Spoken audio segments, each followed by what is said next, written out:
Hey everybody, Paul O'Flaherty here, Drive-By Marketing Podcast. Little sad today. This may be my last time recording a podcast in this office. Excited on the other hand, because that means new office. This place has done me well for the last 2 years or so. Time to move on.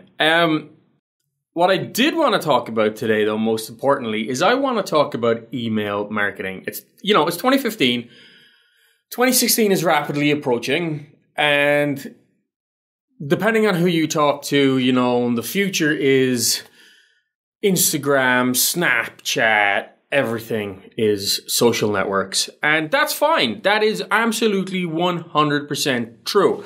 But what we cannot do is allow ourselves to forget that we still need to have the fundamentals of marketing in place, regardless of all of these other avenues, because they all have to work together. So email marketing, okay, for some people that's very 2000. Some people think that, we don't use our email anymore. We prefer IM, we prefer instant message. And, if that's how you think, then frankly, you're wrong, because email is everywhere. Right? More than 91% of all US consumers use email every single day. And because of smartphones, we have an opportunity to reach people on their terms that really hasn't ever happened before, in a means that pretty much no other app or service can match. 79% of people use their smartphones to read email, which means unlike other platforms that limit your ability to reach your audience, the only thing stopping us from engaging our customers is the quality of our content and the value we bring to our customers' lives through it. Take Microsoft's Outlook email app. I don't know how many of you have tried it. It's on iOS, it's on Android. It is, in my opinion, the best email app that's out there for iOS or Android. However, I'm also the only person I know that actually uses it. That doesn't change the statistics. I can't talk today. That doesn't change the statistics, which is that Outlook on mobile is seeing more than 1.2 billion user sessions per month. And that 1 in 5 users adds more than one email account to the application. Think about that for a minute. Those are amazing numbers and an amazing opportunity for us to get in front of our customer base. And that's just one email app, right? That's not all the people who are using the default email app on Android or the default email app on iOS or any other platform that you care to mention. So, when you use other platforms such as Twitter and Facebook, you mightn't realize it, but you're actually being artificially limited in how much of your audience you can reach at any given point in time. Twitter relies on your audience being there at the right time to see your message, or they'll miss it in the flow of their timeline, especially if, like most people, they're following more than just a handful of people. Facebook, as everybody probably knows, especially if you've got a Facebook business page of any sort, the Facebook ranking system tends to impede people from seeing your posts. If you post something today, if I go to my Facebook page right now and post something, the chances are that typically less than 16% of your fan base will see the post. And the chances of the rest of your fan base seeing that post depend upon interaction with that 16%. But it will never get up to the full 100%. If you really want to get action on Facebook, you got to start paying for it. Email, on the other hand, is constrained only by the quality of your content. It's constrained only by the catchiness of your subject and your ability not to land your emails in somebody's spam folder. So don't be spammy. Remember that email marketing is a long sell. No matter what your platform, consumers must be nurtured. They must be prodded and poked in the right direction, teased along to get where we want them to be. Typically, about 80% of customers do not buy on that first interaction. About 80% of customers will require multiple points of contact before they ever sign up, before they ever make that purchase, before they ever subscribe or do what it is you want them to do. And that number can range from anywhere between 5 to 12 points of contact before sales takes place.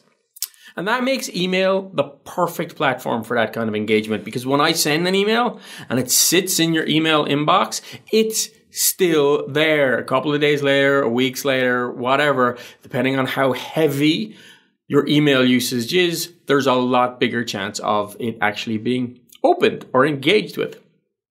Again, the only thing stopping that engagement is lack of user interest or spammy content. So take this away from today's podcast. Get yourself a MailChimp or a Constant Contact or whatever other email service you want to use account. Plan out your content. Plan how you're going to drip feed your customers along. Are you going to move them from list to list? You know, how you're going to deal with long-term subscribers versus new-term subscribers. Keep them engaged by creating value in their lives, okay? Don't just send them the sell. Don't just be like, oh, look, I've got specials. Oh, look, I'm awesome. Oh, look, hire me. Do not do that. Do not be spammy. Create value. Solve a problem. Like we do with these podcasts here. Every single podcast is about a certain topic, and all we do is tell you how to take advantage of it or solve that problem.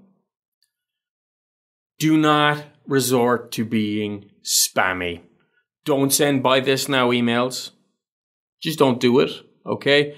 Let the quality of your content dictate their association with your product and your brand, and your sales will come.